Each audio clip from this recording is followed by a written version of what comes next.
നമസ്കാരം. Great Indian എക്സ്പെഡീഷൻ്റെ മറ്റൊരു എപ്പിസോഡിലേക്ക് എല്ലാവർക്കും സ്വാഗതം. പവിത്ര മോതിരം എന്ന് കേൾക്കാത്തവർ ചുരുക്കമായിരിക്കുമല്ലോ. എന്നാലും അതറിയാത്തവർക്ക് വേണ്ടി ഞാൻ ചെറുതായിട്ടൊന്ന് വിശദീകരിക്കാം.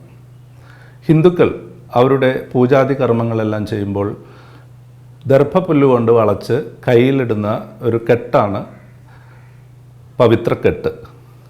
ഇത് സ്ഥിരമായി പൂജ ചെയ്തതിന് ശേഷം ഭൂമിയിൽ വീഴുന്നത് ശുഭസൂചകമല്ല എന്നാണ് വെപ്പ്.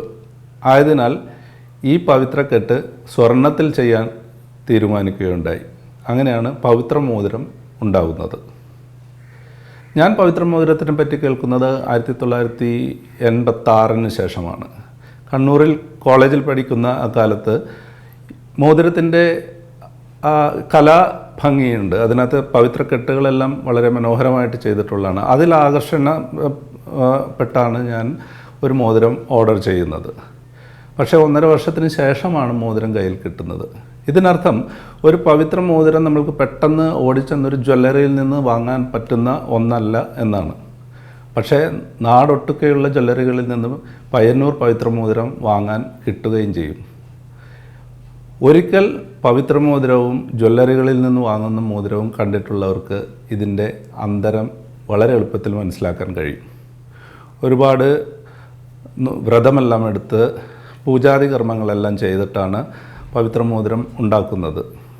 ശേഷം അതിനെ പയ്യന്നൂരിലെ സുബ്രഹ്മണ്യ സ്വാമി ക്ഷേത്രത്തിൽ പൂജിച്ചതിന് ശേഷമാണ് അണിയുന്ന ആൾക്ക് കൊടുക്കുന്നത്. പയ്യന്നൂരിലെ ചൊവ്വട്ടവളപ്പിൽ കുഞ്ഞിക്കണ്ണൻ പെരുന്തട്ടാൻ്റെ സന്തതി പരമ്പരകളും ചില ബന്ധുക്കളും മാത്രമാണ് ഇപ്പോൾ പവിത്ര മോതിരം ഉണ്ടാക്കുന്നത്. അതിലൊരു അംഗമായ ശ്യാം സുന്ദർ അദ്ദേഹത്തിൻ്റെ ലക്ഷ്മി ജ്വല്ലറിയിലിരുന്നു കൊണ്ട് പവിത്ര മോതിരത്തെപ്പറ്റി വിശദമായി തന്നെ നമ്മോട് സംസാരിക്കുന്നു.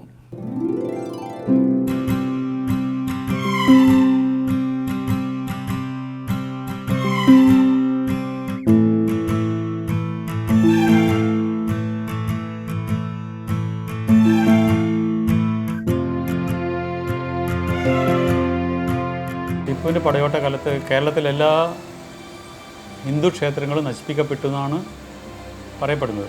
അതിൽ ഒരു ക്ഷേത്രമാണ് പയ്യന്നൂർ സുബ്രഹ്മണ്യ സ്വാമി ക്ഷേത്രം. കൊല്ലവർഷം 2011 അതിൻ്റെ റിന്യൂവേഷൻ വേളയിലാണ് ഗർഭം കൊണ്ടുണ്ടാക്കുന്ന പവിത്ര മോതിരത്തിന് പകരം സ്വർണ്ണം കൊണ്ടുള്ള പവിത്ര മോതിരം നിർമ്മിക്കാം. ഇതിൻ്റെ ചരിത്രം എന്ന് പറഞ്ഞാൽ ബാലനായ സുബ്രഹ്മണ്യനാണ് പൂർവികരായ ബന്ധപ്പെട്ടോട് ഇന്ന രീതിയിൽ പവിത്ര മോതിരം കെട്ടണമെന്ന് പറയുന്നത്. ആ രീതിയിൽ ഉപയോഗിച്ച് വരുന്നത് എല്ലാവരും. ഒരു വിഗ്രഹം ഉണ്ടായിക്കഴിഞ്ഞാൽ അതിൻ്റേതായ ചിട്ടയിൽ കണക്ക് പ്രകാരം ഉണ്ടാക്കിയതിന് ശേഷമാണ് പിന്നെ അതിൻ്റെ എല്ലാ കർമ്മം ചെയ്തിട്ടാണ് അതിനെ ശുദ്ധി വരുത്തിയിട്ടാണ് ചൈതന്യം വരുന്നത്. അതേപോലെ തന്നെയാണ് ഈ പവിത്ര മോതിരത്തിന്. ഇത് ഉണ്ടാക്കിയതിന് ശേഷം പവിത്ര പൂജയുണ്ട്. ഇതിന് കണക്കും കാര്യങ്ങളും ശരിയാവണം, എന്നാൽ മാത്രമേ പവിത്ര മോതിരാവുന്നുള്ളൂ. അതിനുശേഷമാണ് പവിത്ര പൂജ. അത് ആരാണോ ധരിക്കുന്നത് അവരുടെ പെരുന്നാളിലാണ്. പയ്യന്നൂർ സുബ്രഹ്മണ്യ സ്വാമി ക്ഷേത്രത്തിൽ മാത്രമേ ഈ പവിത്ര പൂജയുള്ളൂ. പൂജാവേളയിൽ ദർഭ കൊണ്ടാണല്ലോ പവിത്ര കെട്ടുണ്ടാക്കിയിട്ട് പൂജക്ക് ഇറങ്ങുന്നത്. ഈ ദർഭയുടെ മീനിങ് ഓക്സ്ഫോർഡ് ഡിക്ഷണറിയിൽ പോയാൽ കാണാം. ദർഭയുടെ മീനിങ് പ്യൂരിഫയർ. അതുകൊണ്ടാണ് ഈ കർമ്മം ചെയ്യുന്നതിന് മുന്നേ അവനെ ശുദ്ധീകരിക്കുക.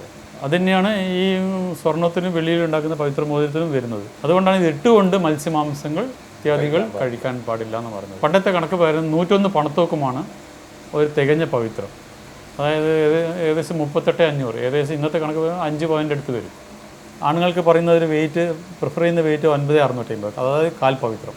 സ്വർണ്ണത്തിലും വെള്ളിയിലും ചെയ്യുന്നുണ്ട്. GI ടാഗിന് ആപ്ലിക്കേഷൻ കൊടുത്ത സമയത്ത് ഡൽഹിയിലെ ടൈംസ് ഓഫ് ഇന്ത്യൻ്റെ റിപ്പോർട്ടർ ഇവിടെ വന്നിരുന്നു. പവിത്ര മോതിരം എന്നൊക്കെ കണ്ടിട്ട് പറഞ്ഞു ഡൽഹിയിലും കിട്ടുന്നുണ്ട് പവിത്രം, പക്ഷേ എൻ്റയർ ഡിഫറെൻ്റ്. പയ്യന്നൂർ പവിത്രം എന്ന് പറഞ്ഞിട്ടാണ് അവിടെ കിട്ടുന്നത്.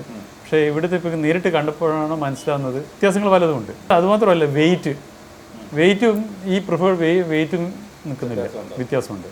പിന്നെ അരപ്പവിത്രം എന്ന് പറയുമ്പം 19,250. അതിൻ്റെ താഴെ എന്ന് പറഞ്ഞാൽ അരക്കാൽ പവിത്രം 14,450. പിന്നെ കാൽ പവിത്രം 9,650. പിന്നെ അരക്കാല മഹാണി പവിത്രം എന്ന് പറയുമ്പോൾ 7,250. പിന്നെ അരക്കാൽ പവിത്രം 4,850. അതാണ് ഏറ്റവും ചെറുത്. സാധാരണ നമ്മളിവിടെ നോർമൽ ഉപയോഗിക്കാൻ പറ്റുന്നതും കാണാനും കഴിക്കും ചേരുന്നതും 9,650.